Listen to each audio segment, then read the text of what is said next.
जैसा कि आप लोग जान रहे हैं कि आज 16 तारीख को हाई कोर्ट का केस का अपडेट आना था।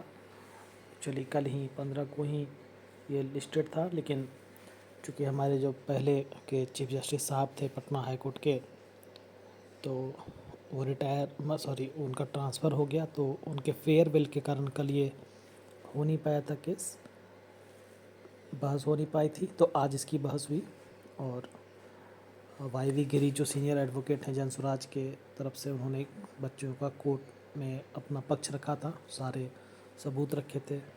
और सरकार की तरफ से पीके शाही सर जो थे, इन्होंने जो है अपना सारा बात रखा था। बीपीएससी की तरफ से सब बात रखी गई थी और बहुत लंबी बहस चली, 1-1.5 घंटे के आसपास की बहस थी और सारे मुद्दों से वहाँ सर को अवगत कराया गया था, माननीय न्यायाधीश महोदय को। और ये भी आप देख सकते हैं, पटना हाई कोर्ट में बीपीएससी अभ्यर्थियों की याचिका पर सुनवाई पूरी हुई।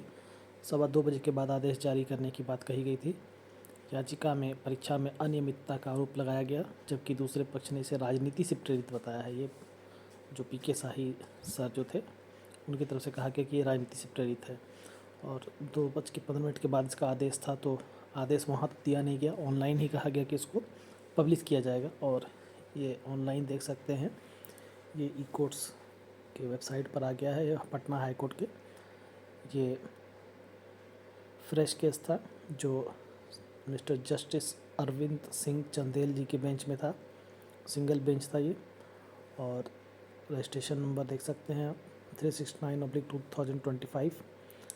ये शॉर्ट ऑर्डर अर्जेंट केस में दिया गया है। इसका मतलब है कि इस केस को फिर आगे 30 तारीख के लिए जो है बढ़ा दिया गया है। 30 जनवरी को इसकी नेक्स्ट हियरिंग होगी। तो पहला हियरिंग 15 जनवरी को था और नेक्स्ट हियरिंग जो है वो 30 जनवरी को होगी। तो इसका मतलब है आज भी हम लोगों को भी कुछ भी जो हमारी आशा थी कि आज हमारे पक्ष में रिज़ल्ट आ जाएगा, ऐसा हुआ नहीं। और फिर हम लोगों को एक नई तारीख दे दी गई है। जानते हैं आप लोग कि बीपीएससी के द्वारा बताया गया है कि इसी महीने जो है प्रीलिम्स का रिज़ल्ट दे दिया जाएगा। अब ये सोच समझ कर 30 तारीख के बाद का डेट दिया गया है या क्या है इसमें, ये तो कहना मुश्किल है, न्यायाधीश साहब का जो आदेश है। परंतु इतना तो कहा जा सकता है कि इस महीने अगर बीपीएससी रिज़ल्ट दे देता है, तो जो 20,000 लोग प्रीलिम्स में सेलेक्ट हो जाएंगे, वो तो नहीं चाहेंगे निश्चित रूप से कि जो है अब कैंसिल हो एग्ज़ाम या री एग्ज़ाम कराया जाए। तो वो 20,000 लोग तो फिर से एक प्रतिवादी बन जाएंगे और पिटिशनर बन के वो फिर अगर इसके विपरीत में भी केस कर सकते हैं। तो ये तो मामला बहुत पेचीदा हो गया है। ऐसा भी संभव है, कुछ जगह देखा गया है कि पूरी फाइनल प्रक्रिया हो जाने तक भी अगर जो है गड़बड़ियाँ निकली हैं, तो एग्ज़ाम को रद्द किया गया है। लेकिन ये बहुत ही मैं कहूँगा कि बहुत कठोर बात हो जाएगी ऐसा कहना। तो कुल मिलाकर देखा जाए तो आज तो हम लोगों को निराशा ही हाथ लगी है। अब 30 तारीख को देखिए, 30 जनवरी को आशा है कि हो सकता है कुछ जो है हम लोगों के फेवर में रिज़ल्ट आए। यह भी पूरी तरह से कहा नहीं जा सकता है कि आएगा ही, लेकिन ये तो तय हो गया है कि अब स्टे तो अभी इस पर नहीं लगा है। तो ऑनेस्टली मैं अगर आप लोगों से अब कहूँ तो आप लोगों को अब आगे की तैयारी शुरू कर देनी चाहिए।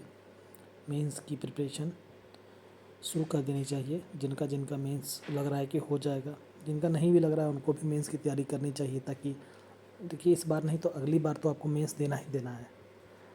तो मुझे तो यही लग रहा है। बाद बाकी आप लोगों को क्या लग रहा है, आप लोग कमेंट्स में ज़रूर अपनी राय रखिए। नए हैं तो चैनल को सब्सक्राइब कर लीजिए, लाइक कर दीजिए, बेल आइकन को दबा दीजिए, शेयर कीजिए।